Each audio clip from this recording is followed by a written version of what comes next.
Kuhlanganiswa indlela zokubuthelela imithombo yamanzi bona amabhizinisi aphumelele. Abomma abasekorweni yamanzi eSwatini, eMozambique neSouth Africa pha banamabhizinisi ahlukahlukeneko. Kodwa nababhura kakhulu ngokulima. Usanet Mathebula ulime ehlabathini yomleko iminyaka engaphezulu kwe-30.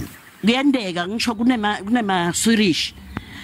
Swedish kwesinye isikhathi angene ekhathi emfuleni asadabukile.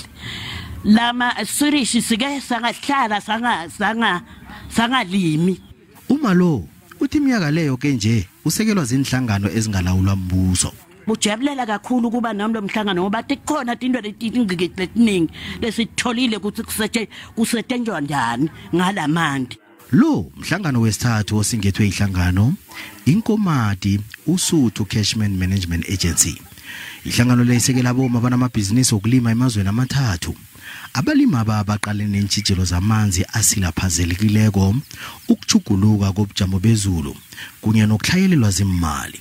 Kodwa Ihlangano le ithi izoragela phambili nokubasekela ngemali. They're going to take the lessons, go and teach others in their communities and make sure that we are protecting the water resource from pollution.